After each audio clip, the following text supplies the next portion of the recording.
주시는 하나님 말씀은 잠언 1장 1절에서 6절까지 말씀입니다. 저와 여러분이 한 절씩 나누어서 교독합니다. 다윗의 아들 이스라엘 왕 솔로몬의 잠언이라.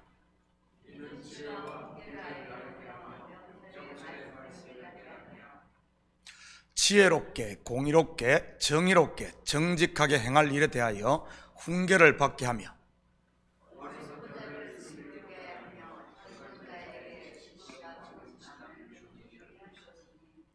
지혜 있는 자는 듣고 학식이 더할 것이요 명철한 자는 지략을 얻을 것이라.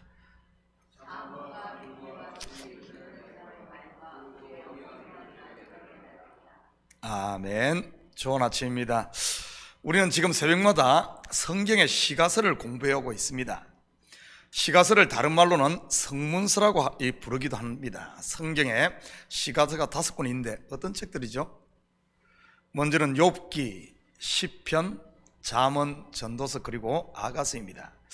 아가서는 3년 전 주일 설교를 통해 강의한 적이 있고, 시편과 욥기는 올해 새벽 예배를 통해 공부를 했습니다. 앞으로 잠언을 공부할 텐데 반복되는 부분을 좀 빼면 아마 올해 안에 마칠 수 있을 것으로 생각을 합니다. 잠언하면 여러분은 무엇이 제일 먼저 생각나십니까? 바로 지혜일 것입니다.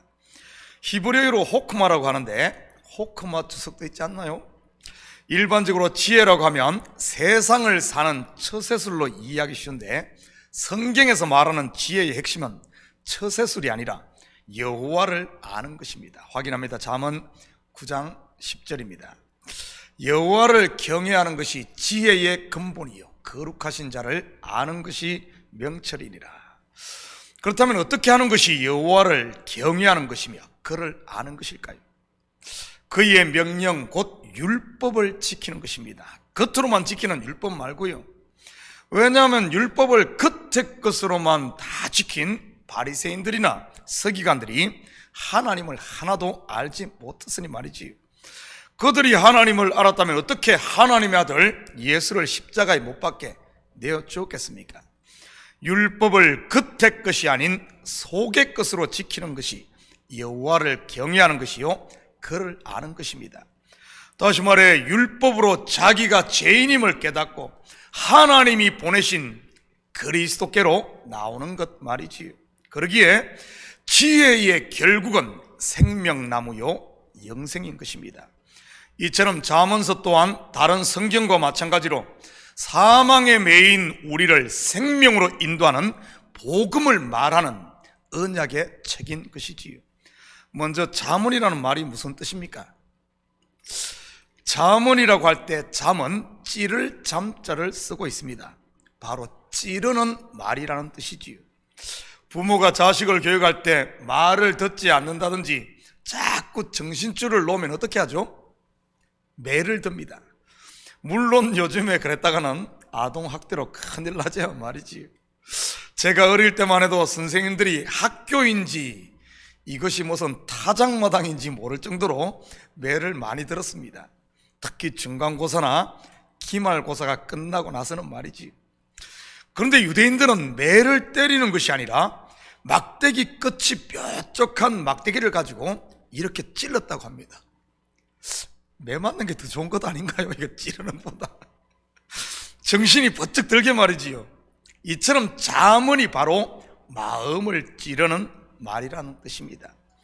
잘못된 길로 가다가도 마음이 찔려 돌아오게 하는 그런 말들 말이지요. 그리고 잠언의 저자는 본문이 말하고 있듯이 솔로몬입니다. 왕상 4장 32절에 보면 솔로몬은 재위 3년 동안 재위 당시 3,000 잠언과 1,005편의 노래를 지었다고 성경에 자체적으로 소개하고 있습니다. 그중 800여 편의 잠언이 오늘 여기에 소개되고 있고요. 그리고 잠언 30장은 아굴의 작품이고 31장은 왕이자 지혜자인 러무엘의 작품입니다. 그리고 25장부터 29장까지는 후대의 히스기야의 서기관들에 의해 편집된 부분입니다. 오늘 읽은 본문은 잠언 전체의 서론과 동시에 기록 목적을 상세하고 소개하고 있는데 같이 살펴보도록 하겠습니다. 1절입니다. 다윗의 아들 이스라엘 왕 솔로몬의 자문이라. 저자를 소개하는 이 구절은 이 본서의 성격이 어떠함을 보여주는 중요한 단서입니다. 그냥 솔로몬의 자문이라고 해도 될 텐데 왜 굳이 다윗의 아들 이스라엘 왕 솔로몬의 자문이라고 한 것일까요? 먼저 다윗이 누굽니까? 바로 예수 그리스도를 예표하는 인물로 하나님으로부터 천대까지 복을 약속받은 다윗 언약의 당사자입니다. 다윗의 아들이라는 말 속에는 이 자문이 단순한 세상적 처세술을 말하는 것이 아닌 하나님의 언약이라는 의미를 담고 있는 것입니다. 당시 고대 근동의 여러 나라에서도 이와 비슷한 삶의 지혜를 담은 지혜서들이 많이 있었습니다. 우리나라도 마찬가지 아닙니까? 우리는 보통 이러한 말을 속담 또는 격언이라고 부릅니다. 잠은 같은 의미입니다. 옛 선진들의 지혜를 담은 이런 말들 말이지요. 아마 여러분도 이런 속담이나 격언들 많이 외우고 있을 것입니다. 저도 어릴 때 학교에서도 이런 것들을 가르쳤잖아요. 가장 대표적인 것이 뭐죠? 콩 심은 데 콩나고 팥 심은 데 팥난다. 10길 물 속은 알아도 한 길 사람 속은 모른다. 천리길도 한 걸음부터 말 한마디로 천냥빛을 갚는다. 사곡이 많으면 배가 산으로 간다. 서당께 3년이면 풍어를 읽는다. 아마 이러한 잠언들은 우리나라뿐만 아니라 각 나라마다 있을 것입니다. 그런데 성경에 나오는 잠언은 이런 세상적 처세술이 아니라 하나님의 언약이라는 말이지요. 그러기에 잠언을 볼 때 하나님의 언약 곧 저와 여러분을 구원하고자 하시는 하나님의 사랑을 깨달아야지, 그렇지 않고 어떻게 성공할까에 초점을 맞춘다면 잠언을 거꾸로 읽는 것이요 겉만 보는 것이 되는 겁니다. 그런데 대부분의 성도들이 잠언을 어떻게 봅니까? 혹시 세상을 사는 지혜로 보고 있지는 않나요? 자식들 공부 잘하고 성공시키고 머리 발달시키기 위해 암기시키는 어떤 이런 책 정도로 말이지요. 그런 식으로 교육을 하다 보니 잠언이 이 신앙이 자라는 것이 아니라 잠언을 실컷 읽은 아이들이, 잠언을 다 외우는 아이들이 머리만 자라가지고 머리만 커가지고 뺀질뺀질 말도 듣지 않고 요리 피하고 조리 피하고 하는 겁니다. 여러분 꼭 기억하십시오. 잠언의 목적은 저와 여러분을 그리스도께로 인도하여 아들 만들기 위한 바로 언약의 책이라는 사실 말이지요. 그리고 두 번째는 이 이스라엘 왕입니다. 이스라엘 왕. 여러분, 이스라엘 왕이 누구입니까? 사울입니까? 다윗입니까? 아니면 솔로몬입니까? 이스라엘 왕이 누구죠? 바로 하나님입니다. 이 잠언은 이스라엘 왕 곧 하나님의 말씀이라는 말입니다. 하나님의 말씀을 우리는 계시라고 합니다. 하나님 자신을 열어서 우리 인생들에게 보여주는 것 말이지요. 그래서 잠언은 단순히 이 땅에서의 성공이나 출세가 목적이 아닌 자기 백성의 구원에 있다는 사실입니다. 사상이 말이여 이스라엘 백성들이 자기들의 왕인 하나님을 버리고 열방과 같은 왕을 구했습니다. 그때 하나님께서는 그들의 요구를 들어줍니다. 그리고 세워진 왕이 사울 왕입니다. 백성들이 사무엘 선지자에게 왕을 요구하면서 내세운 명목이 뭐였죠? 바로 열국과 같이 우리를 위해 싸울 왕을 달라고 구했습니다.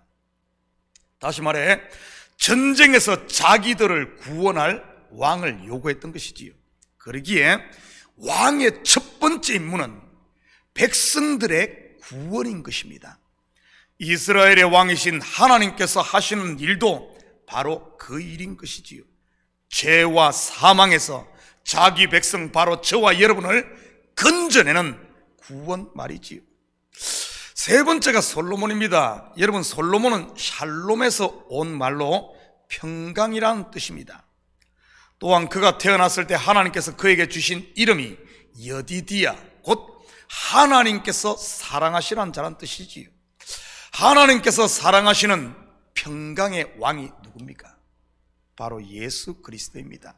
결국 다윗의 아들 이스라엘 왕 솔로몬의 잠언이라는 말은 백성들을 자기 죄에서 구원하심으로 하나님의 언약을 성취하고 평강의 왕 그리스도께로 인도하는 이런 말씀이라는 그런 뜻입니다. 세상의 처세술이 아니고요. 잠언 곧 지혜가 생명나무 되시는 그리스도께로 자기 백성을 인도한다는 이런 말이지요. 결국 잠언은 출애굽의 그림으로 말하면 이스라엘 백성들을 약속과 안식의 땅으로 인도했던 구름 기둥이요 불기둥과 같다는 그런 말입니다. 2절 3절 다 같이 읽습니다. 우리 함께 큰 소리로 읽습니다. 시작. 이는 지혜와 훈계를 알게 하며 명철의 말씀을 깨닫게 하며 지혜롭게 공의롭게 정의롭게 정직하게 행할 일에 대하여 훈계를 받게 하며. 그리고 잠언의 이 두 번째 목적은 이와 같은 하나님의 계시 곧 말씀을 알고 그 말씀을 깨닫고 그리고 그 말씀을 행하게 하는 것입니다. 그러면 결국 그 종착역이 어디겠습니까? 바로 생명나무이신 예수 그리스도요 영생인 것입니다. 4절 5절입니다. 어리석은 자를 슬기롭게 하며 젊은 자에게 지식과 근신함을 주기 위한 것이니 지혜 있는 자는 듣고 학식이 더할 것이요 명철한 자는 지략을 얻을 것이라. 누가 어리석은 자입니까? 예수님의 비유에 보면 등불만 준비하고 있는 자입니다. 누가 슬기로운 자입니까? 기름과 등불을 함께 준비한 자입니다. 바로 율법에 매여 그것만 붙들고 있는 이런 자를 찌르고 깨워서 진리로 인도하게 하는 것이 바로 잠언의 목적이라는 말입니다. 또한 젊은 자 곧 율법의 초보에 있는 어린아이에게 성숙한 어른 곧 은혜와 진리로 인도하는 것이 이 잠언의 목적이라는 말이지요. 사도 바울의 표현으로 하자면 젖만 먹는 어린아이를 고기를 먹는 어른이 되게 하는 것 말입니다. 6절입니다. 잠언과 비유와 지혜 있는 자의 말과 그 오묘한 말을 깨달으리라. 그렇다면 이러한 깨달음 곧 잠언에서 말하는 지혜 중에 최고의 지혜는 무엇일까요? 고린도전서 1장 22절에서 24절입니다. 유대인은 표적을 구하고 헬라인은 지혜를 찾으나 우리는 십자가에 못 박힌 그리스도를 전하니 유대인에게는 거리끼는 것이요 이방인에게는 미련한 것이로되 오직 부르심을 받은 자들에게는 유대인이나 헬라인이나 그리스도는 하나님의 능력이요 하나님의 지혜니라. 바로 십자가의 도인 그리스도인 것입니다. 결국 잠언의 궁극적인 목적은 저와 여러분을 그리스도께로 인도하여 은혜와 평강의 하나님의 나라를 누리게 하는 것이지요.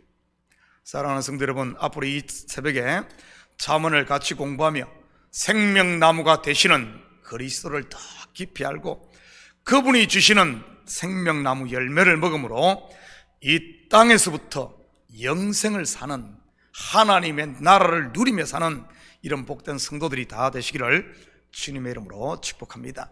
같이 기도하십시다. 사랑의 아버지 하나님, 참으로 감사드립니다. 또 우리에게 새로운 잠언을 공부할 수 있는 기회를 주시고 이 잠언 속에 들어있는 아버지 하나님 진리를 깨닫고 지혜의 근본 되시는 하나님을 더 깊이 알므로 주께서 우리에게 베풀어 주신 이 은혜와 사랑을 더 알아 누리고 또 우리의 삶 가운데 전하며 흘려보내며 살 수 있는 이 시대 그리스도인들 다 되게 도와주시옵소서. 감사드리며 예수님의 이름으로 기도드립니다. 아멘.